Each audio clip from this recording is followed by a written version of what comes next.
definitely been something that I've kind of opened my eyes to, because a lot of bands and a lot of, individual artists as well have just gotten really creative with how to, keep things going. And it's taught me a lot, as far as like, just technology nowadays like this, we're able to do, more live streams and stuff. It still doesn't replace live shows or anything like that. So don't get me wrong, but, it does show you the capabilities that, will probably or most likely be available to all of us, and just different streams of, whether revenue or, just trying to reach your fans. And I think that was cool. And that was definitely, I think, a changing point. But it's like with everybody, I'm kind of in the same boat, just disappointed that we haven't been able to, kind of get back to.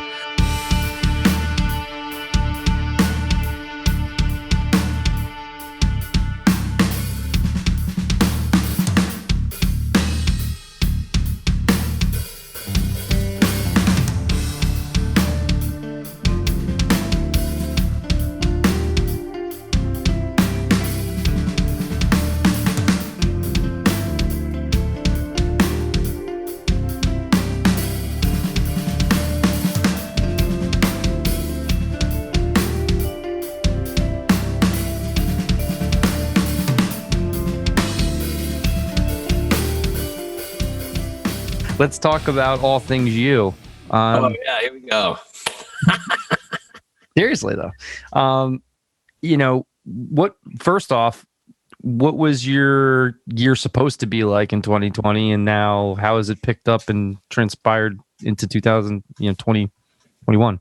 Man, it's well, as we all know, it's been pretty difficult. Last year, with the release of Rain and Fire, that was kind of the thing that kind of started everything. And, it was very interesting. It was my first time doing anything solo wise. And, it was a different challenge for me. But with everything happening, I was kind of like, what do I do? And, should I hold out and just kind of like, not release this and just do whatever, and I'm sure every band's had that decision this last year. And, my thing was, it's like, as an entertainer or somebody that's trying to provide people with something that could potentially heal or help, it's like my little bit could do anything. So I was like, let's put it out. And, there were tours, there were shows, getting ready to be planned. And then when, the quarantine happened and everything started just kind of kept going and longer, it's like, oh God, I don't think anything's going to happen at all, and now this year it's like, it's a different vibe for sure. But I feel like it's still like there's some stuff that needs to get done first and, get creative as a musician and somebody who, pretty much lives doing their art. It's definitely been a challenge. It's definitely been something that I've kind of opened my eyes to, because a lot of bands and a lot of, individual artists as well have just gotten really creative with how to, keep things going. And it's taught me a lot, as far as like, just technology nowadays like this, we're able to do, more live streams and stuff. It still doesn't replace live shows or anything like that. So don't get me wrong, but, it does show you the capabilities that, will probably or most likely be available to all of us, and just different streams of, whether revenue or, just trying to reach your fans. And I think that was cool. And that was definitely, I think, a changing point. But it's like with everybody, I'm kind of in the same boat, just disappointed that we haven't been able to, kind of get back to where we were, quicker than later, and hopefully that this year, things will come back because, there's a lot of shows and tours and stuff scheduled for later in the year. So hopefully, we can still stick to that and get back on the wagon, I guess. That would be nice to see for sure. For sure. Yeah. Sure. So, my question, I have a question too, like, we're going back to what you said before when you first started speaking, going from being in a band to doing your solo stuff and to working with, the drummer that you're working with in the studio. Basically when you're in a band, everything's kind of split, right? So it makes it easier for you to do things that are a little more pricey. And now all that cost is kind of, or all those expenses are on you, right? Yeah. For sure. It's weird because I hear you, man. So adjusting to that, there's other other ways to find other means to do things that are like recording, and recording's a big cost, right? So if you can kind of, lower that cost, have somebody you work with that will work with you on a long-term basis. Yeah.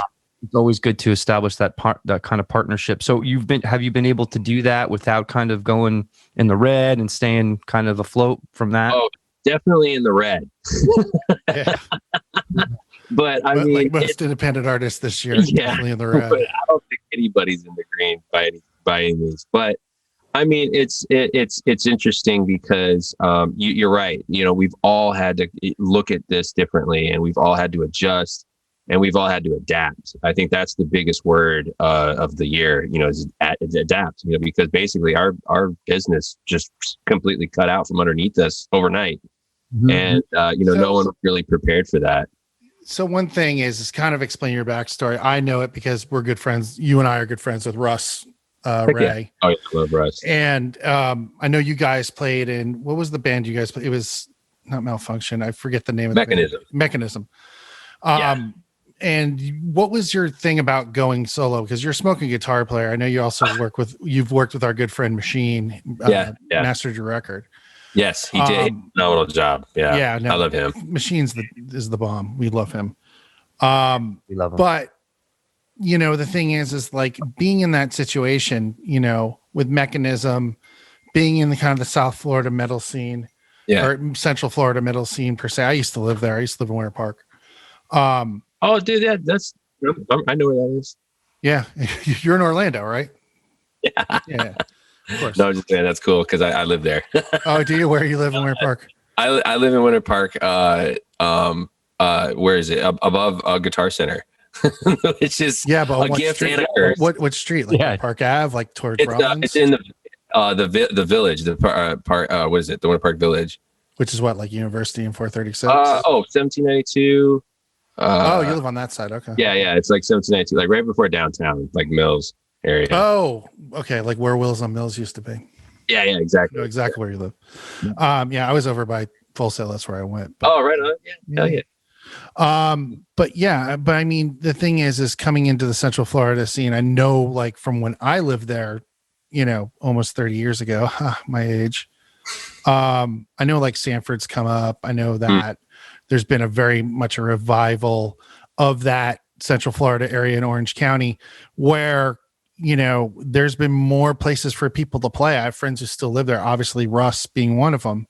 Yeah. You know, explain to me like kind of the challenge or struggle that you kind of find in kind of the smaller market being kind of like maybe let's say a big fish like you are, where you maximize your absolute potential as a guitar player solo, Meka Nism as a band, that kind of thing. How does that kind of work for you? Yeah, it's definitely you brought up a good point because there have been more venues and more opportunities for you know, the musicians here in Central Florida. And you know, I can't say this enough. You know, the scene here is phenomenal. You know, there's so many talented bands and so many talented artists, and just being associated with that scene obviously means a lot as well. But you know, the struggle, you know, because of everything going the way it's been, and you know, with Florida being a little different, you know, everything is just kind of like there's just kind of been like this roller coaster because at first we were quarantined and now nothing's quarantined. And, you know, venues are allowed to operate, but I think at certain capacities, which still kind of, you know, it affects things because, you know, people, I see that there's like, you know, it's kind of half and half. Like there's people that want to come out to shows and want to support and, you know, they're the diehards and, you know, God love them. And then you got, you know, people that are, you know, kind of on the fence. They're concerned because, you know, it's like, you know, they don't want to affect anything with their families or anything like that. And I understand both sides. And, you know, as somebody that wants to go out and play shows and, you know, has grown up in the scene, it's frustrating and sad too, because a lot of these, some of the bigger venues, I know Will's Pub, you know, the Haven, you know, some of them have been facing some financial hardship, and yeah, I'm sure it's so sad to see. And, you know, you just, you know, you grow up in these venues pretty much. And, you know, if there's such an essential part of this scene, and just to see that happening is just like, oh my God, you know, what do we got to do? We all got to do something, you know?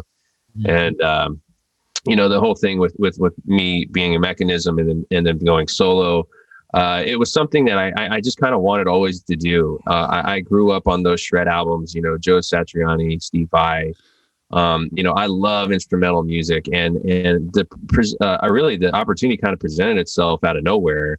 And I just kind of started going with it. And the plan was to just release like Rain and Fire and just see kind of what happened. And then, you know, I had plans of some other songs being released, but maybe not as quickly. And, you know, Rain and Fire kind of took off and had this really big, massive response. And it kind of blew me away a little bit because I wasn't really expecting that. And, you know, and it's the whole thing with solo, you know, you're more critical on yourself. I know I'm guilty of that. And, you know, I just kind of wanted to put out what I thought was amazing, you know, or just kind of put out the music that I want to make, you know, and so far so well. So, you know, ride that train. How did you put that out when you were doing it? Did you have a build up to it? You know, did you do it one track? I had a little bit of a build up to it. Rain and Fire. We shot the music video. Actually, it was a year ago in January. It was right around NAMM. We shot it, I think, 2 days before NAMM started last year, and it was out in the desert by Joshua Tree, and it was a lot of fun. You know, it was really cool, and I wanted to do something different, and that was the biggest thing. Is I kind of wanted to push as much as I possibly could artistically. And, you know, the director, Adam Arnali, who's a great friend of mine, who is from here, but lives in LA now. You know, he had this great concept, and, you know, I just know him for so long, and I just know what he's capable of. And he blew it out of the park, you know, and I was standing on those rocks in the mountains and stuff, and I was terrified of heights, and he's over there laughing and making fun of me with the drone. Like, hurry up, you're wasting battery. Like, hurry up, stand up. And I'm like, oh my God, I'm so scared. I don't want to get up. Like, but I mean, yeah, it's just Joshua Tree could be a little tricky though, man. Like, there's a lot of wildlife between rocks that you step on crack, you're don't dead. know. Yep, dude. I the snakes, rattlesnakes. Dude, I was like, what are you crazy? Because we had to literally hike. Oh, I'm terrified of spiders. Nope. And that was the ultimate place to be, I'm sure. Yes, exactly. I've camped in Joshua Tree, and it's pretty though. It's beautiful, amazing, but man, it is. You can see why they've never been able to tame that part of California. Yeah, I can see that. Is that your shameless sponsor, Liquid Death? Is it? Oh, I guess it is. my can of water I'm over here just sipping on. Liquid Death. That water murder your third. You haven't seen the Liquid Death cans? No. So Liquid Death, so these guys, and like everyone was coming out with Monster and this fucking drink and that fucking drink. So what they did is canned water. They're a bunch of metalheads. I think they're like hardcore dudes. Yeah, they made it look like a Miller Lite. So it's like a light can, and it's called Liquid Death, and it's nothing but water. It's just water. It's just water. Like good water, or just like water. It's probably just okay water, but they claim that it's Austrian Alps, from the Austrian Alps. But to me, put into aluminum can. I'm sure it's super healthy. 9.5 pH. What's up? 9.5 pH. Is it 9.5? Is it Kangen? Because I only drink Kangen. Yeah, I only drink. Well, Kangen's fucking great. Kangen is 9.5. A water topic, but no, that's cool. They look like a fucking beer, so that's crazy. So now what's going on right now? Coming up this year, getting out of the zone, getting out of the comfort zone. Are you doing any streaming or? Yeah, there's quite a bit of things I want to do this year, especially since I kind of have a better idea of what to expect. At least I know we can't expect everything, but with a little bit of a better idea, I definitely want to try and do a live stream event. Hopefully later on in the year. I've got to finish the album. That will be very soon. I actually have a third single, which is going to be getting released here very, very soon. I'm kind of putting the final touches on everything, and I'm really excited about this one. It's a crusher, and it's very melodic. It's got some good points to it. So my goal is to write this album, but yet have different aspects, so I can kind of show off or showcase more of my guitar abilities, and I'm really excited about that one. So that one's going to come out, and then that will be the last single I'm going to release. And then hopefully we'll have the collection of the rest of the album, and we'll either piece it out or maybe do like something like that. I also have an idea for a really cool cover that I'm working on as we speak as well. You guys have heard of the band Death, I assume, Oh right? yeah, I mean, Yeah. I love I Death. actually had a really good friend I was in a band with named John Sparks, in Central Florida. He was in a band Oh, called right on. Backlash down there, and he went to high school with Chuck Schilling. Oh shit. Yeah, and like was really good friends with Chuck. I've never met Chuck, but his legend lives all over here, and it was something I love Death. I love everything that he did as a guitar player. And there's the one thing about Central Florida that most people don't realize from Tampa to Orlando. If you drew a line straight across it, so you had like. He's not there anymore, but I think the studio is Tom Morris with Morris Sound. Yeah, Morris Sound. Yeah. I think it's still there. I think it's owned by somebody else though now. But like Obituary, Death, Warrant recorded Dog Eat Dog there. Like Seven Mary 3. Like there's I mean outside of the death metal thing. Oh, that's gotcha. a huge, Matchbox 20s from Orlando. There's like huge. I mean, I used to remember seeing Tabitha's Secret, which was Matchbox. Yeah. Did sound for them once or twice at Club Nowhere. My friend was friends with Rob. They went to high school together. Yeah. Like, I mean, it's, when my buddies in Empty Minds used to make the joke about those guys all the time. But yeah, I mean, Orlando to Tampa, I mean, the musical kind of legacy that kind of lives there is very slept on, I think. I agree 100%. Let's not forget Molly Hatchet. Okay. Oh yeah.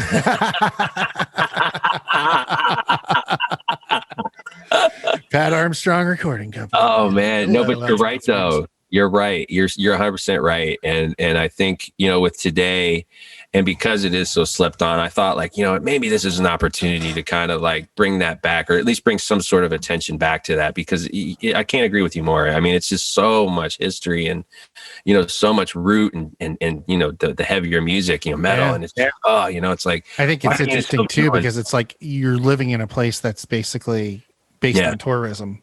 Yeah. Big time. And a lot of the industry out there, a lot of the town out there is based around working for Disney, around Disney or Universal. Oh God, yeah. And I have so many friends that do too. Yeah, and it's great, and they have very comfortable lives and live very comfortable careers, and they retire from there, and it's great. I've had friends out here who were performers at Disney as well. We're playing like Tarzan and stuff like that. Nice.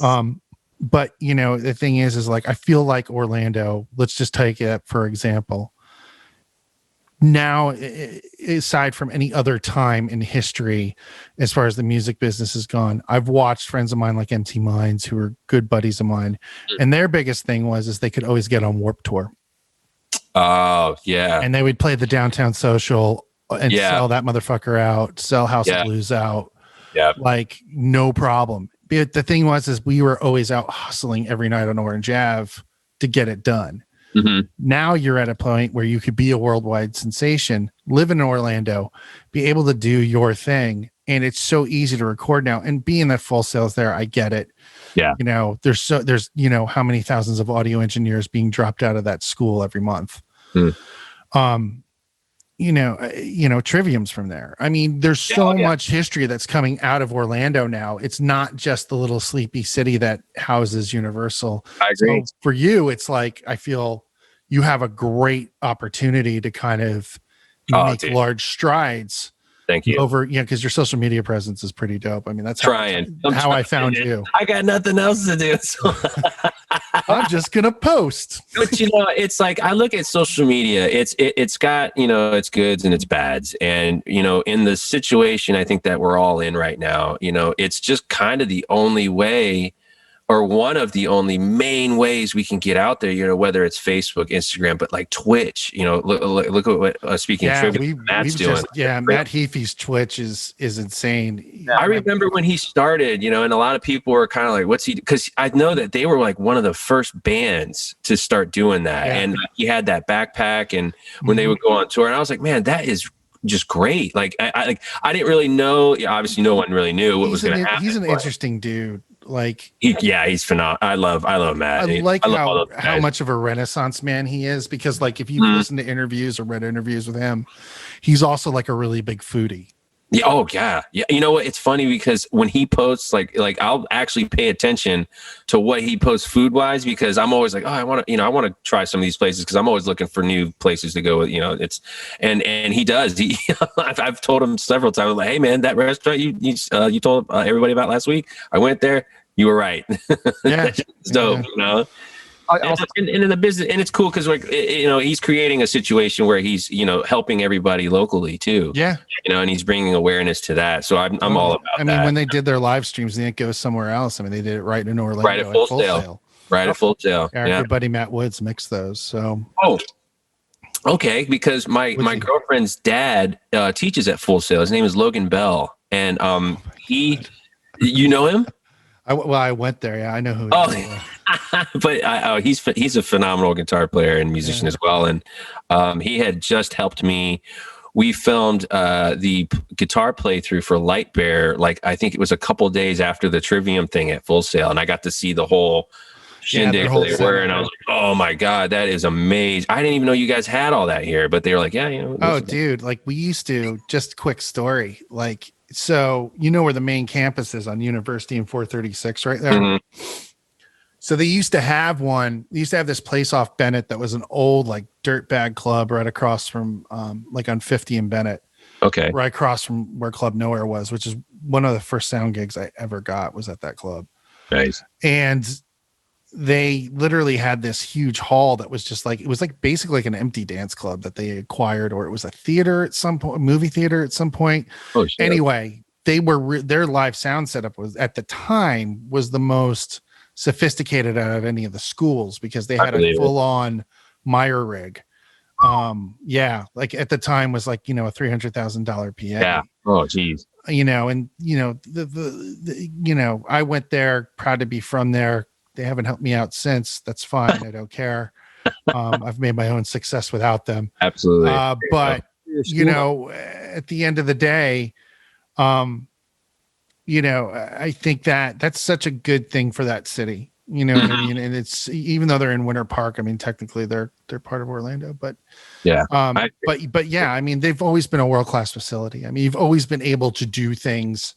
It blows my mind every time I go in there. I'm just like, man, like I didn't even know you guys had half that and half this. What's this room? And they're still building stuff. Like it's I crazy. know, it's insane. Now that they're whole university campus. They have that whole area now to like the right of the business park, where it's like where that mall was. Yeah. Which used to have like Black Eyed Peas in it, and had a bunch of other restaurants in it, and there's like an ABC store in the corner, and then they were building across the street from there. They took over a lot of it, a lot of stuff. Yeah, down on they have like their whole world down there. It's ridiculous, like what they got going on down there. Yeah, I mean, John Phelps, from a very small idea, and that's what I kind of want to bring back around to you is like, that music scene has burgeoned over 20, 30 years, where it's not just for the pedestrian musician anymore. Like there's real people coming out of O-Town, outside of the whole trans-con thing. Mm-hmm. And, kind of, what do you see that kind of scene like? Are musicians helping each other out? Are they, or is everyone fighting for their own little 2 inches of space on Orange Ave? No, I mean, it's oh, you're right. No, it's truth. It is truth. And here's where in my experiences, and I know I've said this before, but the bands here, because when I joined Meka Nism, it was back in 2010.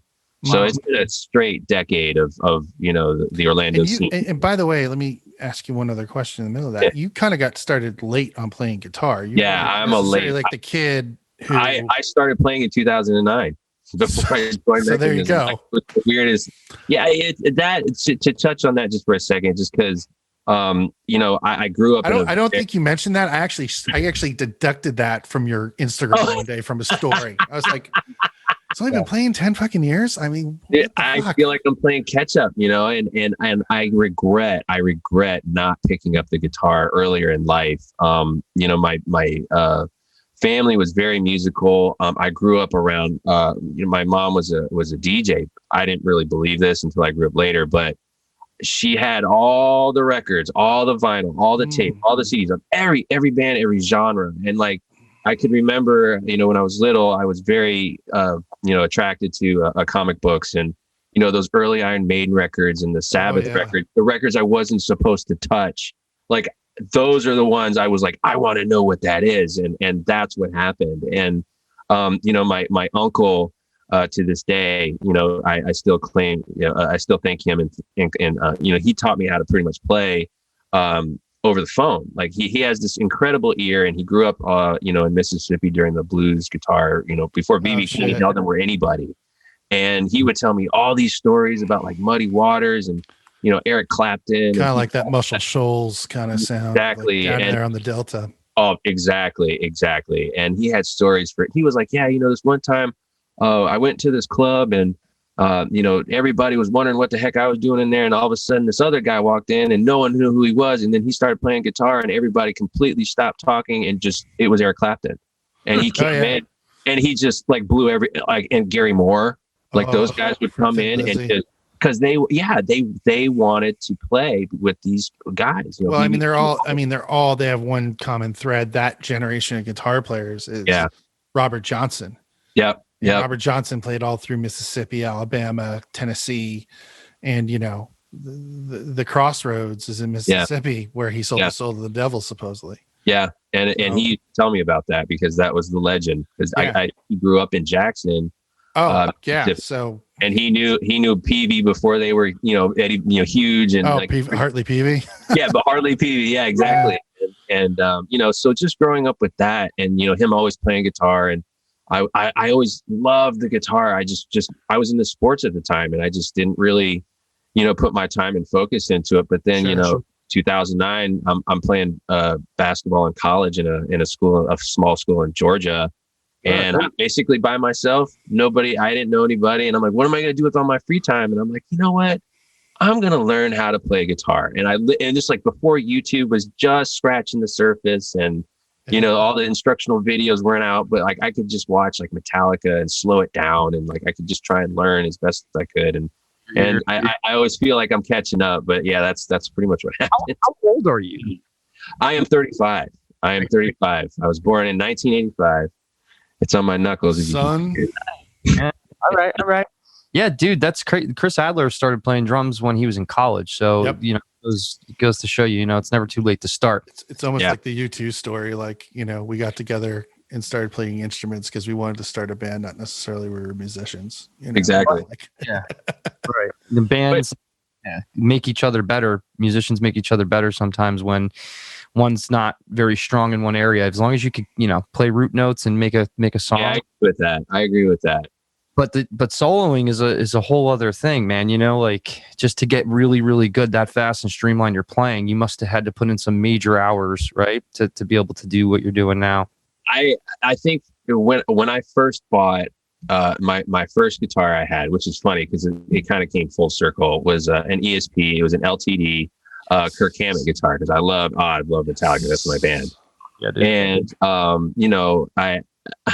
I'm sitting there. I can remember like it was yesterday. I'm playing this guitar, thinking, "What the hell am I doing? What is this?" And like watching the old Metallica live bin shit and purge. And I'm thinking, I would never be able to play like that. Like, how do they do this? I saw that tour twice. Three times. I lived on those VHSs. I saw the Black Tour 3 times. So once in Providence, Rhode Island, front row in front of Hetfield. Second time was at Meadowlands in that same leg of that tour in April. Nice. And then I saw them with Guns N' Roses in June that year. Oh, you saw them on that tour? Yeah. The one where Guns N' Roses didn't come out, Axl didn't come out in Giant Stadium? That's no. That where they had the riot was Montreal. That was more of the riot, but that was the tour that. Like that was a few days before the whole Montreal incident. Right. But like Axl on that whole entire tour, it was like 3 hours before you would see him come out. Oh, every night. So Metallica would go on at like 8:00 at night, 8-ish. They'd play for 2 hours. And then you'd wait till 1, 2, 3 in the morning till Axl would. Oh my goodness, that's ridiculous, dude! I would not want to be on that tour. That's worse than the tour. I don't think I could handle. I mean, it's like I get it, but at the same time, it's like nobody should do that. Like so many people out there waiting for you. Like, come on, man! Like, be real with yourself. In Behind the Music on Metallica Behind the Music, they're talking about that. That's the Giant Stadium show into the Montreal Riot show, and he's like, James Hetfield's like, yeah, he's saying his throat hurts, and he's smoking cigarettes and drinking wine like backstage. Exactly. It's like, what do you think was going to happen? So his voice could sound like this. Yeah. Subi, honey. So, Bobby, now you're doing, the music thing more or less just music, right? Are you thinking about any collaborations? A lot of guitarists, the lead guitar type of music that together, you like have Angel Vivaldi. Have you ever heard of him? Oh, listen, I love Angel. He is a great friend of mine. We became friends. He played a show here in Orlando when Martian Winter came out, and I remember just being blown away. Like I was like, again, like one of those Metallica moments. Like, how the fuck does he do that? Or how? That's right. Craig played with Angel. That's shit. Yeah, and fucking, I love Angel, and I see Angel. He's such a tremendous talent. Not only is he a guitar player, but like as a human. Like everything he's doing. For the LGBT. Yep. Yeah, the community. I'm sorry, I forgot all the letters. The acronyms either. But I mean, it's amazing, and he's not afraid to be who he is. And seeing that kind of power is very inspirational. And it's very cool. And God, we've had so many amazing times, like in Nam, California, when he had a show out there. That was amazing. And again, just seeing him play and be just so happy and share the positivity is amazing. And I love Angel. I would love to do something with Angel. I know we've talked or maybe hey, would you love to do something one day? And he's like, yeah, sure. And it's never really happened, but I would love to. I think that's something this year I would like to actually start doing. And just, helping get my name out there a little bit more and just playing with my peers, because I love those guys. He's funny too. He played with us and my band for probably 8 months, and he was playing a 7-string guitar. We were 6-string, and I'm like, dude, why don't you just use a 6-string? He's like, no, I like the challenge. He had his finger on the first fret, and he's like reaching all the way, making it like you're making it so much harder. But he did it. He does it. I know. I'm like, I don't have to do that. Because that's my thing. Is like the 7-string is like I love them. Not knocking them by any means, but it's just when I sit down to try and play one, it just everything just goes out the window, and I'm just like, because it's a whole new set of theory rules. Yeah, and it's and I'm like, you know what? It's one of those things where what I've actually done is just tune my 6-string to a lower tuning, so I have that ability still, and can stay a little bit more modern, and I really like it, to be honest with you, because the lower the tuning, the string tension's a little tighter, but I have the ability to still do what I want to do. And it doesn't really, I've had, to test a couple of things and just kind of go between different products or gear, but I think I've found what I'm pretty happy with, and I love it so far. That's all that matters, man. You're right. Tone chasing forever. I can understand that. I don't know how, like, you have the Deftones. They go from like their stuff is pretty not progressive, but they go to 9 strings now. Like 9 like 9 string. I've seen 9 string. I'm like, what? And I could see why? Like why? 9. I'm like, why? Like I love Stephen Carpenter as a guitar player, but like their stuff could easily be done on a 7 or 6-string tuned down. Yeah. And to me, it's like, oh, okay, I get it. More strings, easier, I guess. But like, what, you're just going to use one? I mean, it's just basically use one finger all the way across. There's no. Well, it's like Max Cavalera. He's only got the 4 strings. He doesn't even have all 6 on his guitar. He doesn't even. He's like, I don't play them, so I don't put them on there. Like, so it's kind of like, what are you going to do with 9 strings at one time? You know what I mean? You can't do everything at one point. But hey, I wanted to ask you that. Neck. I wanted to ask you that because you shred, right? So it's like, why don't you play 9 strings? It's because you don't. Confusing. It is a little confusing, but it's it's a thing, because like Mike just said, the necks. I mean, for a 9-string guitar, the neck has got to be, it's got to be pretty thick, and then you've got the weather and the tuning issues that you could potentially have, and it's just like, oh my God, do I really want to put myself through that for just a lower string when I can tune, maybe a 6 or a 7, I have an ESP Horizon here, and I have it tuned. Nice. C sharp. And C-sharp, okay. What's up? C sharp. I didn't know that. Yeah, C sharp. And it literally, I have the heavy top light bottom, in EMG Darrell strings, and still, even at that, there's always tuning issues. I'm like, what do I go to next to make that string tension tighter? It's just I can't imagine with a 9-string. That's a guitar tech's nightmare. Speaking from someone who's been a guitar tech, that has got to be. It is. I know. Yeah. Even though it's a fixed, it's got to be a nightmare. Yeah, it's one of those things. The Floyd Rose has been a love and hate relationship because I love them. I love Floyd's. I love what you can do with them, all that. But it's like when it comes down to like tuning or like, hey, I got to change my strings. I go, oh shit, like you know what I mean? Like, let's try not to mess this up. And you're on tour and or you're right before a show and it's the only guitar you got, or whatever the case is, and you're just like. Like I don't know what to do. So it's just lost the little block. What do I fucking do? Oh my God, that's the worst. That's the worst. That's happened to me. That's the worst. No, everyone who's on the Floyd Rose, that has happened to everybody. Mike, you're a fan of the Floyd Rose. I love the Floyd Rose. Speaking of which, there he is. Oh no! Oh, and it's the George. Yes. Oh, ESP in the house. I like it. It has the brass block in the back. I just ordered mine. I just got a new guitar with ESP and it has a Floyd and I was like, okay, it's like an immediate, like as soon as I get a guitar with Floyd, it's like I call them like, okay guys, I need the brass block, I need springs, I need this, I need that. And man, shout out to Floyd Upgrades too. Yeah. Speak about that ESP. Do you have endorsement with them? Yeah, I've been with ESP now for a good couple of years now. North Hollywood. 2013, yeah.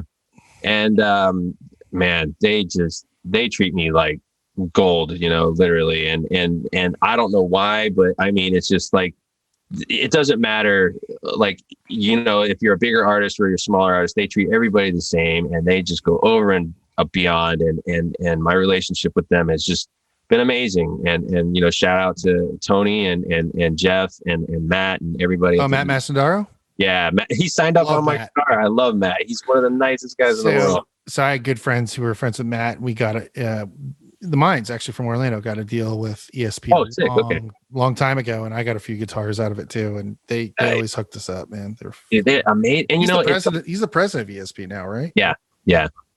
It's cool because absolutely. And the guitar, the Ouija guitar he's got in his office, I guess him and Kirk, Kirk will get one made and then he gets one exactly. So he has a copy. And I was like, man, that's pretty cool. It is. Yeah, it is. Everyone thinks they're like a giant company, and it's like if you've been to their offices here in North Hollywood, they're small. Right? It's right there in Third Encore. Yeah. Been awesome. Nice. Awesome to go in there. Yeah. That warehouse. Yeah. Well, that's what happened with the USA shop is when I went in there the last time I was there and blew me away with what they were doing. And I was like, all right, maybe I'll ask you guys for, we'll figure out a USA model. And to be honest with you, I'm blown away with it. Because I know everybody associates ESP with Japan and everything like that. But what they're doing in the USA shop is pretty impressive. Yeah. You've seen some of the stuff they've built for Javier Reyes, that 8-string Strat he has. Beautiful, the gold one. Beautiful guitar. I wish they would put that out as an artist model because I'd snatch one up. I would love to see if they do. I saw that they finally did a 7-string acoustic, which is really cool. And they've got some killer models coming out this next year. They brought back the Phoenix, that Firebird looking thing, but they have an all white one now. And then they have the black metal version. And then they've got the antique white. And then there's a red one. Oh man, I was like that. I love the Phoenix guitars. One you have here on one of your pictures. It's like a Les Paul, but it's an ESP. Clips? It's an Eclipse. Yeah, the Eclipses. Yeah, those are my favorite. Those are the ones. The one I call the Ghoul. It looks like a silver burst, but it glows in the dark where the silver would be, and that kind of started everything with the glow in the dark. And there is an actual third Ghoul guitar being made, but it's in Japan. And when everything happened, it's probably delayed quite a bit, but we'll see what happens. But it's supposed to. I mean, with everything, it's the horizon too. Yeah. I mean, with everything going on, I ordered studio monitors in May. I didn't get them till October because Yamaha shut their whole factory down in Dude, there's a couple pedal people that I know that a friend of mine, Michael Klein, he makes some amazing guitar pedals, and he's been telling me waiting for parts just because he can't. everything's so backed up right now. And It's crazy. It's like they say, Yeah. I was listening to I was listening to NPR this morning. They were saying that more people are buying stuff than they are buying goods. yeah, So like manufacturing as a whole in the United States and worldwide is at a deficit. So I think that probably affects musical instruments as well, because, yeah, what are you going to do when you can't go out, like California, especially, and not so much in Florida, but like when you can't really go out to a bar, the stuff that you normally do, what are you going to do? You're going to take up a hobby more than likely. yeah. Or do something to kind of change that situation. Speaking to that, what's been kind of your thing since, I mean, I know Florida is a lot more lax than most of the country, Yeah. but when it did start, how did you guys kind of, because I know there were some Meka Nism shows Russ was telling me, and then they all got canceled. And Yeah. We had what was kind of your plan in the middle of that? we had a couple shows that were scheduled. We had the Central Florida Metal Fest, which is put on by a good friend of mine, Josh Harris, and he's really grown that festival, which is fantastic. And that unfortunately got canceled due to they were having all the bars shut down at the time. They were allowing people to still get, I think it was like food or takeout, but you were not allowed to operate inside of a bar. So there was, and I think it was at the Haven. So like, the liquor, everything changed. Like bars weren't allowed to do stuff, and then all of a sudden they were. And then, you had the people that were like, complaining about everything as far as like, hey, not really complaining, but hey, I don't want to be at the show. I'm choosing this. And then you had people that were like raging, ready to go to the show, but at the same time, was that the best answer? So it kind of put everybody in a weird situation, because, no one's had to make a decision like this. So, I shout out to him, because I know he was definitely dealing, and I know he was messaging me quite a bit, like, like, what do we do? Or what were your thoughts? Or, he was asking all the bands and just kind of seeing what's up. Because there were some bands too that were like, hey, we don't really want to play. Yeah. It's not a safe situation. Yeah. And I get that. And I think that's the right call. But it was just that there was that show. And then there was another show that was scheduled in September of last year, but with everything going on, I think it got pushed to this year. I think in the Central Florida Metal Fest, I think got pushed to this year as well. So we'll see what happens. But let's see what happens. And you have a business that you started as well, that you're doing now too as well. Yeah, I do. I try to find, the whole Renaissance, man. Like I try and find things that, maybe I like doing that aren't necessarily guitar related, and, just try to keep life interesting. At the one point I had a beard oil company. As you can see, my facial hair isn't really there right now, but I had a really cool beard oil company that I'm thinking about bringing back a little later on to the year. But again, due to the supplies, it's like so hard to get the ingredients I needed. So I was like, that was something I really wanted to take off this year. But you wanted to not just work with a company, you wanted to make your own? Yeah, I was actually making my own. I was making my own, and I had a couple different flavors. Like, I had one that was, I called it batshit, but it was chocolate and there you go. It was chocolate and like cedar wood mixed together, and I kind of had to find that balance. But once I did, that's a sweet, pungent smell. Yeah, dude, it was good. A lot of people liked that one, and I had another one that had like cherry and almonds, and it was pretty good, and people really seemed to like it. But again, with the ingredients, it slowly started to get harder and harder, and and then again with the solo release and everything, my attention kind of went this way. Mm-hmm. So it's been on the back burner, but it's definitely been something I kind of want to bring back. But you brought up a good point. Maybe there's a company out there I can maybe collab with, or maybe join up and do something, make it a little easier. Yeah, maybe they know stuff I don't. I have a friend named, he's the wrestler. His name's Enzo Amore, WWE. He has a beard oil. He represents a beard oil company. He loves that shit, and he talks about it all the time. It's funny. Oh, nice. Dr. Squatch or something like that. Yeah, something like that. Oh, I've heard of them. Yeah, They're all pretty good from what I've heard. I want to try their soap actually. Dr. Yeah, Squatch, if you want to send us free shit, we'll take it. Yeah, right. Well, it's the thing is trying to be like we were talking to Tim Howley from Fit from an Autopsy the other day, and like he's got a really good, each person that's a musician out there that's in a band that's doing it, has done it, what they're doing right now, and he's kind of doing the same thing. He's kind of pivoted towards his passion. He's working with a leather company. Right. social media for them, helping them with their branding.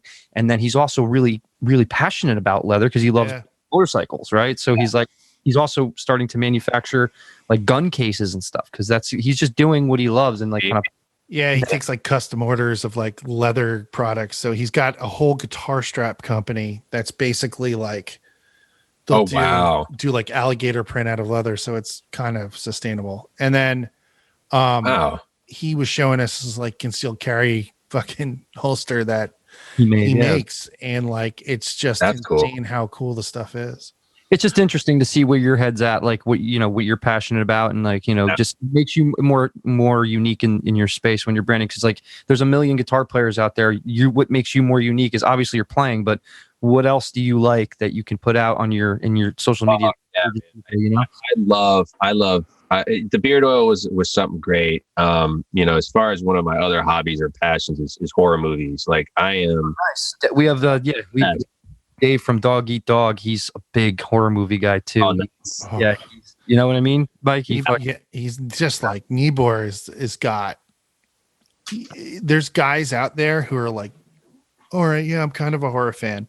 But then there's dudes like David Niebuhr from Dog Eat Dog. One, he's one of the coolest guys we've ever had on the show, but also he's like up in that range with like Corey Taylor, who's a huge horror fan, or like Christian Martucci, like all these metal dudes. Scott Ian's another big one. Oh yeah, guys fucking live and breathe it. There's a guy who's one of Corey Taylor's best friends. This guy Stubbs. Stubbs, huh? Yeah, his name's Chris, but his name's Stubbs. He was Stone Sour's photographer on the last tour. He's done a bunch of photography for like Slipknot and stuff like that. And Stubbs is legit. Stubbs, I know exactly what you're talking about. He literally, his house in Iowa is literally like he goes out and finds the rarest stuff all over the world. And then if you can find I think it's Stubbs DSM is what his Instagram is. If you're a horror fan, you should go check it out. I'll definitely check it out. Yeah. But he's literally got a whole house where his man cave is like a curated museum of horror. Yeah. That was my house at one point. Yeah. I'm not kidding. Like that was exactly where I was going with that. And I went to the ends of the earth to find some of the stuff that I found. And I actually had Freddy Krueger's glove from the 5th movie. Really? I don't know if it was screen used, but it could have been. And it was one of the backups or something. But I got it from an auction, a movie house auction. I used to, and you know what's funny is I would see some of these posters that Kirk Hammett would buy in these auctions, and I'm looking at like the price, and I'm like, holy shit! Like, you know what I mean? But he's legit too. I mean, I actually met Corey Taylor at Kirk Hammett's horror festival in San Jose. Some time ago when he had it. He had the one in San Francisco, and then he had the Fear Festival, and then he had San Jose, and Corey Taylor, John 5, Slash, Kirk Hammett.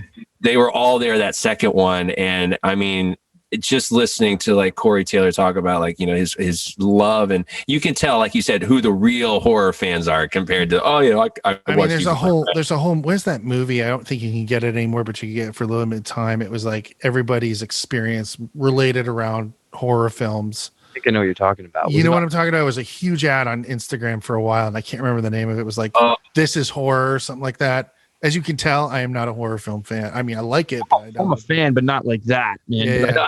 Hey, it's our thing, we fucking dig it and watch it. Music though, I mean, Dave is making music for horror movies, horror films. Awesome. Have you ever thought about that?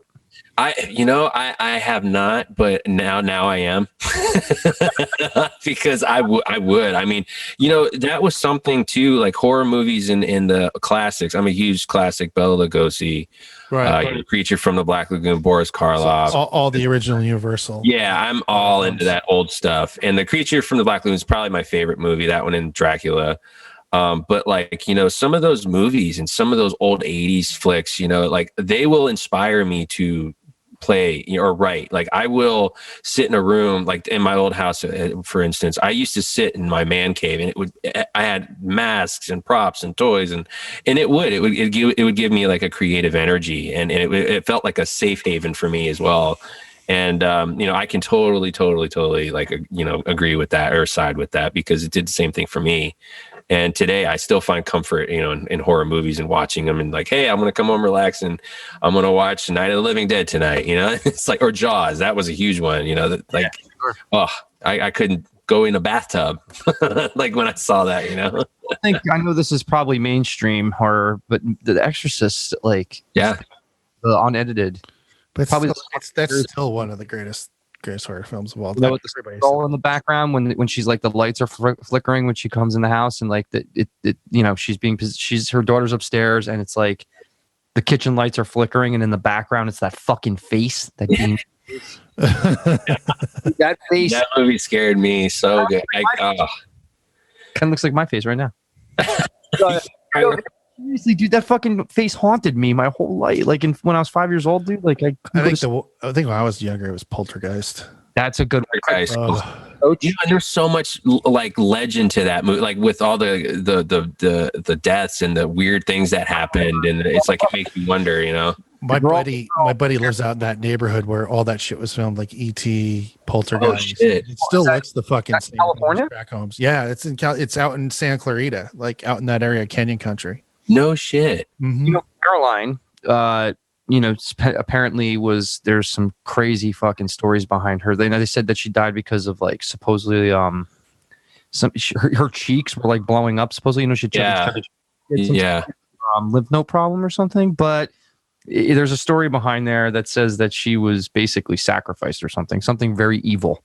I believe it. It's like, obviously everything has its own stories and stuff, but like, I think that sometimes there are legitimate like things that happen. And I think too, they were actually filming like on an Indian burial ground or something. Really? Right? Or there was so I believe that whole area of like, Canyon Country, some Native American shit going on. There's Tejon Ranch, which is an Indian, I believe it's an Indian reservation, sits right on top or next to it. Yeah. Well, you've heard of Skinwalker Ranch, right? What's up? Yeah, Skywalker Ranch. Yeah, I've been to it. Yeah. Oh, you've been to it? Yeah. Oh, movie about that. They made a movie about it with Kevin Bacon on Netflix a couple months ago. Yeah. Right? I haven't watched it yet, but I have heard about it. Yeah, he like fell into the fucking like a cave, and it was like all the hieroglyphics. What is it? Is that hieroglyphics? Hieroglyphics, yeah. Hieroglyphics on the wall, and then he takes these rocks and he brings them home, and then basically opens up a portal, and those spirits come in. And it's from I think it's based off of that Skin Ranch, Skywalker Ranch, or Skin Ranch. Ranch. What are we doing? Porno movie here? There's some fucking shit about that though, like the shape shifting and shit. Like yeah.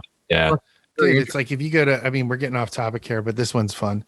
If you go to like Sedona, have you ever been to Sedona, Arizona on tour, Bobby?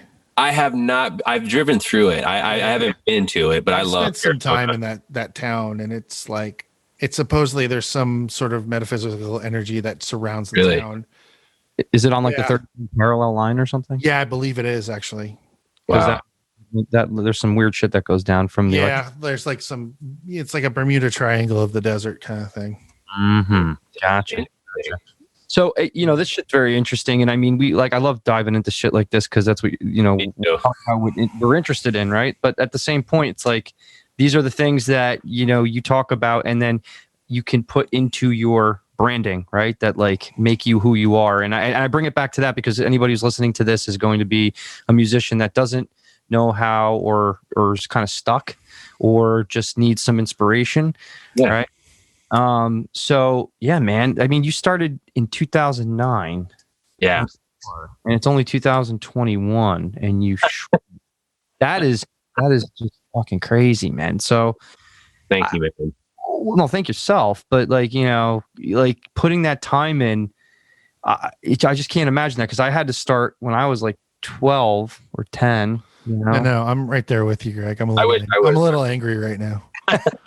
It's just mind blowing. I'm a little pissed right now. Not gonna lie. I stayed in the Holiday Inn Express. That was it. Well, the thing is, you grew up in a musical family too, so subconsciously you probably had that in your head, and you're like fucking like just. Yeah, I think that had a huge. I think that really did have a huge because like my ear in a sense because I've tried to think about this as well, and like it's like I had to. The only thing that came to me was pretty much the fact that like I didn't know it, but my ear was being trained as I was growing up, all the different music, all the different styles, all the everything. So it just kind of all melded together, and it's just kind of, for me, I felt like it was just kind of just sitting in there dormant, and I remember when I was starting to learn how to play, I don't want to sound weird or anything, but it felt really comfortable. Like I didn't like immediately struggle. Like it felt like this is the way my arms should be holding themselves, like this is comfortable to me. Mm-hmm. And it was just one of those things, and really honestly, my life has been completely different ever since.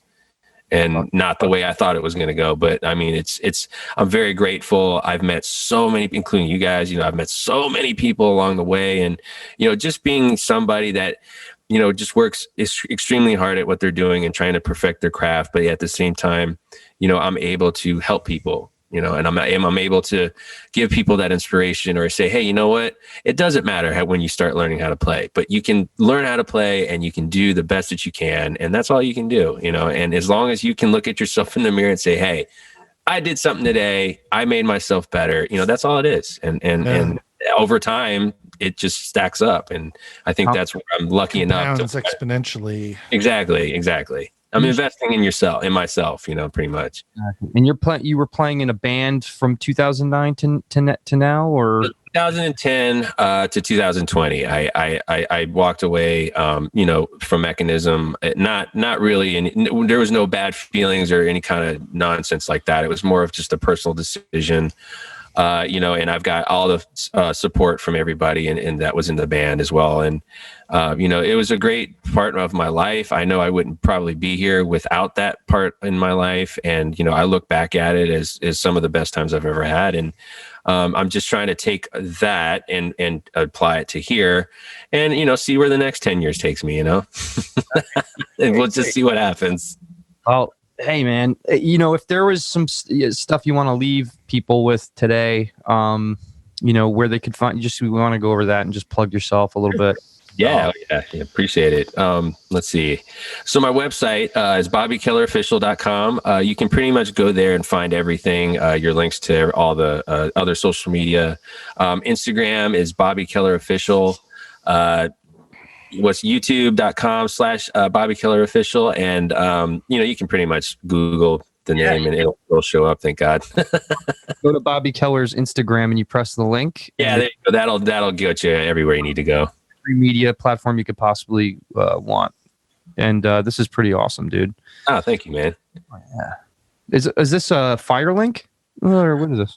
It's an app that I found, actually. That was I don't know if it's a very well-known app, but it's called All My Links. And I found the situation to be really awesome because, like, how on Instagram back in the day, it'd be like a link to your website. Well, then, okay, but where else do people need to go? You can Spotify, the music and videos. So this was a cool situation because you could literally put every link to say everything else, and people have the ability to choose where they want to go. You know what I mean? Instead of like, oh, got to go to his website. But hey, if you're in the car and you just want to hear a song, you can tap Spotify, Apple Music, whatever, and boom, that's it. So it's just trying to keep things streamlined and easy for everybody too. I love it. And we talk about this all the time on the show. So the cool thing I like about this, we have Linktree, which is pretty cool too. You can similar. So it was Linkfire, but you can brand it to your logo and everything like that, but you have to pay for that. Is this a paid for thing, or did you get this for free? Because it's all.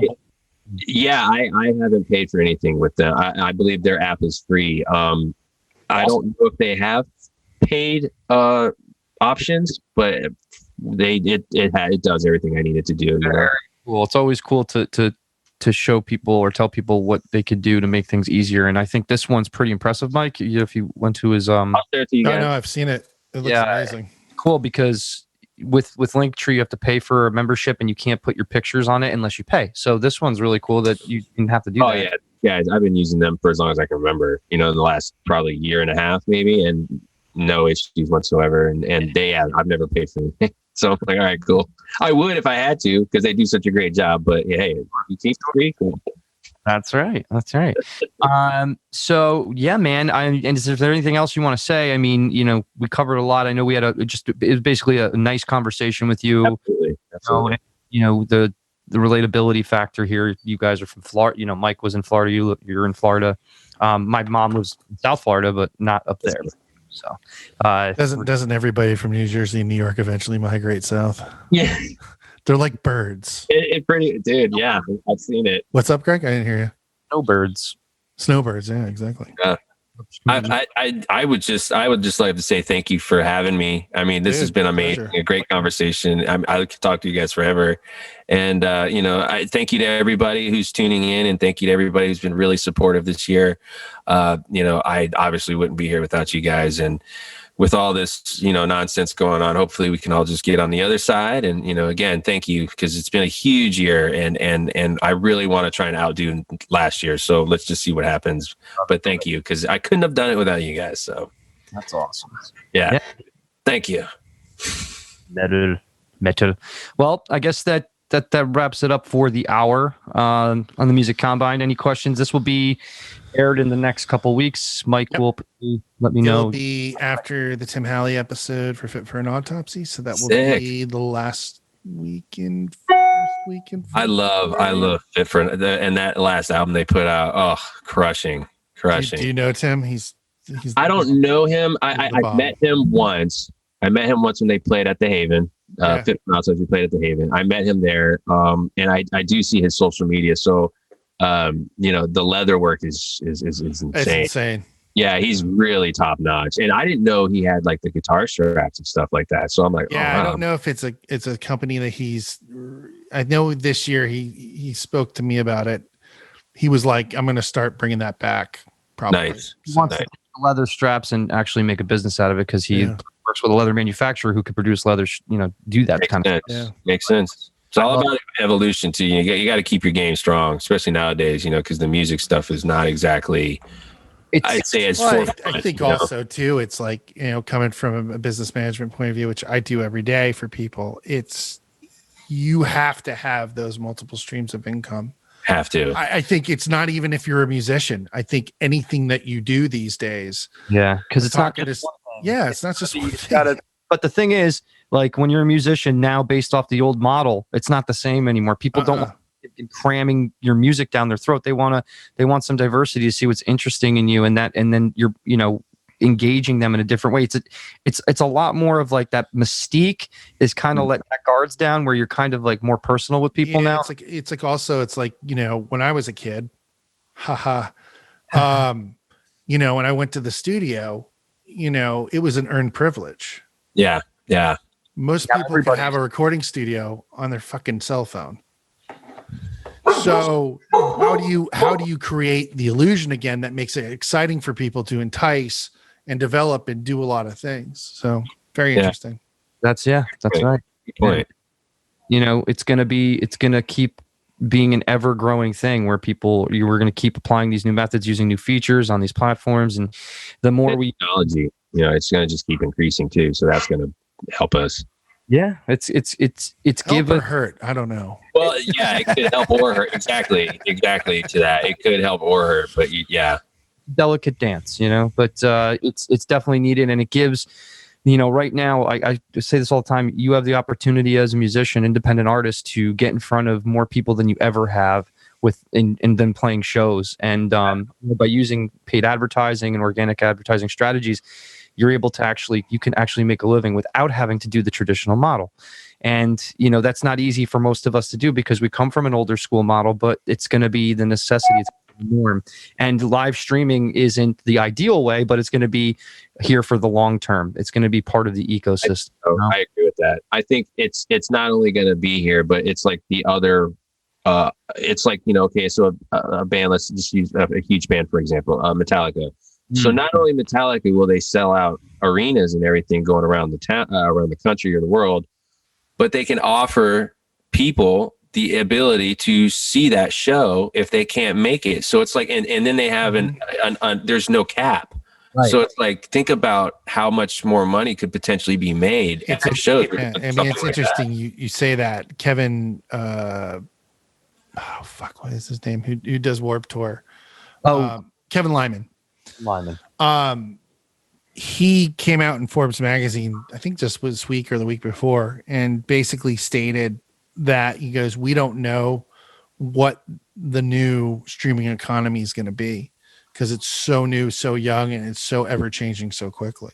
Yeah. So what is that going to look like over time? We know with our friends Veeps, with a lot of their shows, they cap them like concerts. And that's Veeps is a company that like does the gateway payment and like sets everything up, Yeah. meaning Interesting. all the things that Not all of them, but like some of them they'll do like cap shows essentially. Well, I can understand that. I can get that. Well, that's cool because you could still go and play a pristine venue and have your road crew work that like Trivium, like Matt. Yeah. Go down to Florida in Full Sail and set that show up. They flew him back. He was back the next week, but that gave him work for a couple of days, right? Yeah. And it's just smart like that. But if you're an independent artist and you don't have the ability to play big venues, it's really just a matter of like talking to Tim Halley the other day and setting up your Twitch correctly. You can actually start utilizing that stream and connecting with people that way. So there's so many different ways to do it. But at the end of the day, it's like getting yourself in front of people that are going to be interested in what you're doing. And you have the power to do that now more than ever. And a lot of people are just really afraid to take that plunge because they're just not used to it. So get uncomfortable. Uncomfortable. Yo, by the way, I know this is totally random, but that Simpsons thing is fucking great, dude. It's like, which one? Where it shows the fucking people in the Capitol reading. Oh no, with groundskeeper Willie as the buffalo. Yeah, I saw that. Dude, that's hilarious. It's totally true. I mean, it's a cross. I mean, that dude is a cross between a Jamiroquai concert and a Simpsons premonition.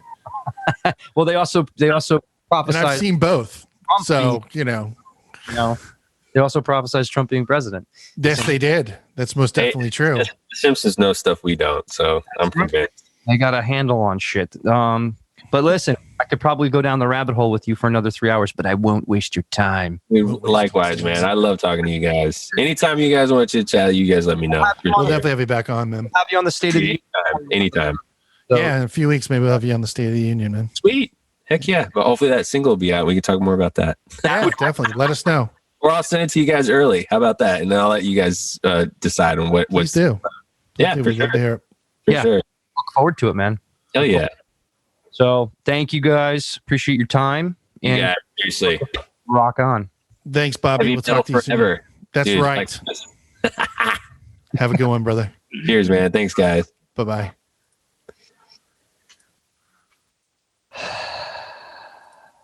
Hi. Cool dude. Very cool dude. He was one that I approached him maybe midsummer when I became friends with him on Instagram, and he like turned me down twice. And he's like, I don't know if anybody wants to hear what I have to say. And I'm like, that's not on you. That's maybe. No. I'm not, I know it's not on me, but I was like, dude, come on, man. You shred. Let's do this. So finally, we just called him up the other day and said, hey, we want you on the show. He said, all right. Funny because you were talking to me on the phone and I was messaging him while we were talking. And I'm like, yeah, Mike said he tried to get you on the show. And he's like, oh, I love that guy. I'm like, oh, yeah, cool. I'm like, it's better than loving guys. But if you like him, you love guys, that's fine. Do you love guys? So yeah, man, good conversation. Just a nice typical conversation. What's your takeaway from it? My takeaway is, man, you know what it is? I'm not in that situation that he's in, like where he's done so much. I've done like as much as you can do. He's done the next level up, and now he's just taking his stuff and doing his solo stuff. So what I've taken from it is, for me, is just like not being in a band anymore, doing my own stuff, being in a band, but like they're not doing exactly the kind of time you need. I think the thing is that when you're on that journey, like say you or someone else, and I've had quite a bit of success in the music business, so I'm probably more on Bobby's level. But anyway, regardless, I think that when you start, and I'm not saying you're doing this, but I think a lot of people do this. I think when you start putting a ceiling of when you start comparing yourself to other people's journey, I think that's when you really kind of have already lost. I agree. Because the thing is that you don't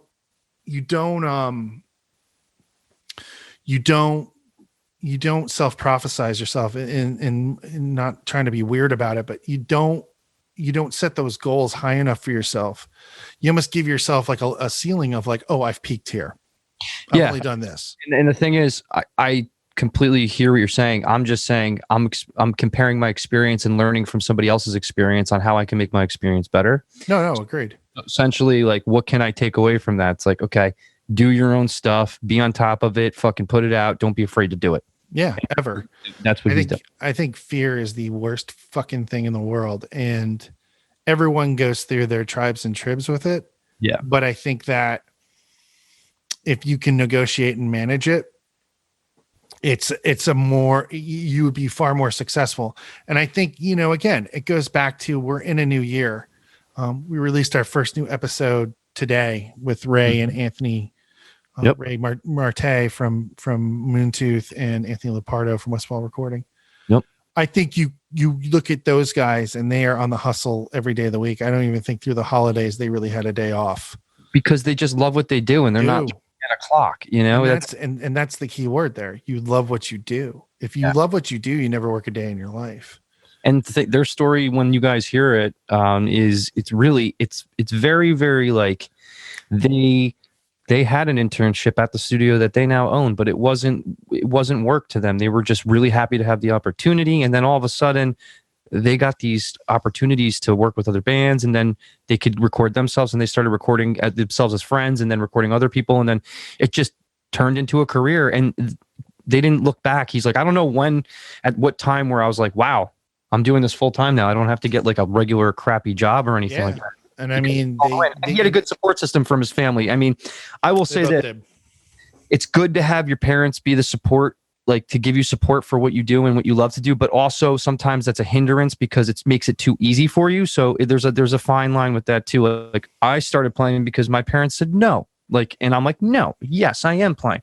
But like, I also took it very seriously. And I knew that these kids today are getting spread way too thin. They're doing all these different things. And like, you got to pick, it's nice to do a couple things and give them the option, see what the kid wants to do. But if the kid has a talent in something, really, implore them to go with that, foster it and do that only, like my niece is a great dancer. She's in dance school. She's in art school now. You couldn't go to art school when we were kids. It's school. That's it. Now you have things that foster talent, that understand that they should cater to the kids' passions.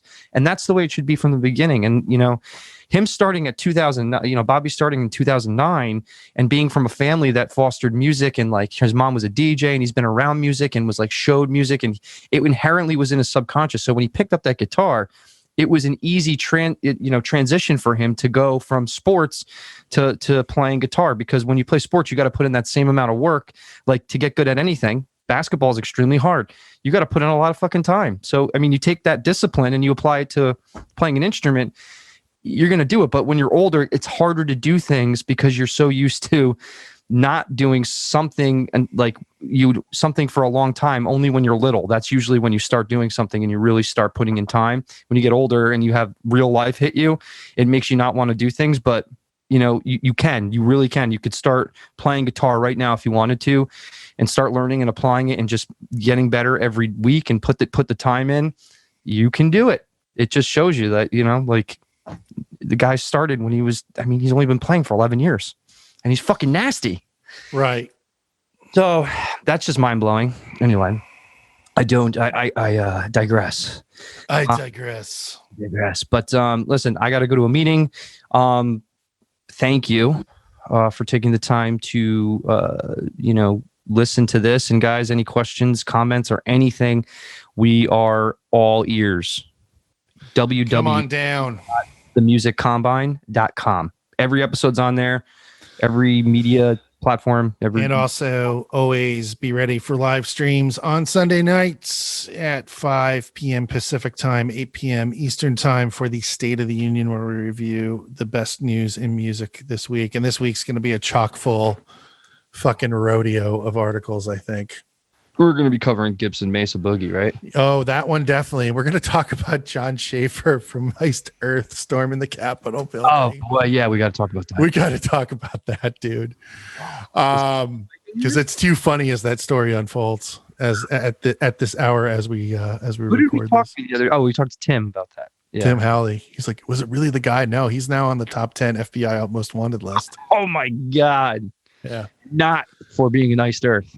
Not for being an iced earth, but there's some other things behind that story. I did some research on him today, and it's pretty fucking funny. All right, let's save it because it's going to be good. Yep.